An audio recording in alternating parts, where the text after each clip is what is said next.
फुलेरा विधानसभा के प्रत्याशियों ने अपनी अपनी पार्टियों से और निर्दलीय प्रत्याशियों ने नामांकन दाखिल किया। नामांकन के आखिरी दिन कुल 9 प्रत्याशियों ने नामांकन दाखिल किया और नामांकन दाखिल करने से चुनावी मैदान की स्थिति साफ हो गई। अब मैदान में 9 प्रत्याशियों ने 11 नामांकन दाखिल किए हैं। सोमवार को अपने सैकड़ों समर्थकों के साथ आजाद समाज पार्टी के राकेश जोया ने अपना नामांकन भरा। इसके साथ ही सांभर प्रमुख मार्गों से होते हुए अपने समर्थकों के साथ चलकर 25 नवंबर को आजाद समाज पार्टी के पक्ष में मतदान करने के लिए जनसंपर्क किया। आजाद समाज पार्टी के नामांकन भरने से कांग्रेस और भाजपा में हलचल सी मच गई है। इससे पहले कांग्रेस और भाजपा में कांटे की टक्कर मानी जा रही थी, लेकिन अब ऐसा लग रहा है कि आजाद समाज पार्टी के आने से मुकाबला त्रिकोणीय होता हुआ नजर आ रहा है। फुलेरा विधानसभा का चुनाव और भी रोचक हो गया है। इससे पहले चुनावी गलियारों में भाजपा और कांग्रेस में कांटे की टक्कर मानी जा रही थी। अब विधानसभा चुनाव की त्रिकोणीय मुकाबला होने की चर्चा शुरू हो गई है। इन्होंने भरे नामांकन कांग्रेस पार्टी से विद्याधर सिंह चौधरी, भाजपा से निर्मल कुमावत, आजाद समाज पार्टी से राकेश जोया, बहुजन समाज पार्टी से इकरामुद्दीन, अपी गोपाल लाल, राष्ट्रीय जनता सेना से अमित कुमार, IGPG नारायण लाल।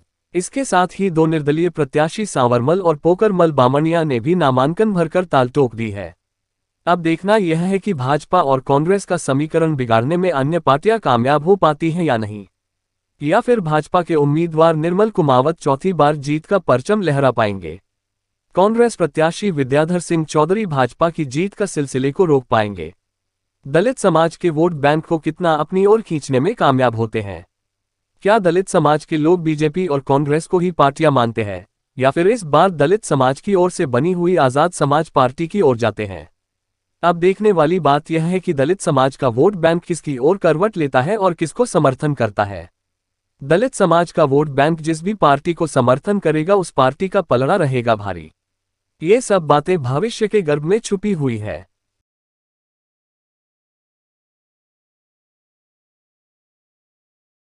कि राकेश जो है एक ऐसा शख्स है, जहां भी किसी के साथ अन्याय अत्याचार हुआ है, ये बंदा वहां थाने में SP से DSP से सबसे भिड़ा है, और ऐसा बंदा हमारी अगवानी कर रहा है। तो हमें इनकी पार्टी में ज़्यादा से ज़्यादा वोट दिलवाकर इन्हें MLA बनाकर विधानसभा में पहुंचाना है।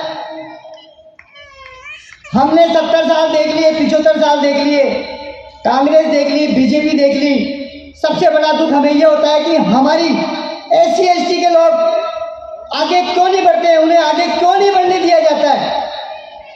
क्या जातों का ही है सब कुछ? क्या कुमाऊं का कोई है सब कुछ? हमारे लोग आर्थिक स्थिति से कमजोर है।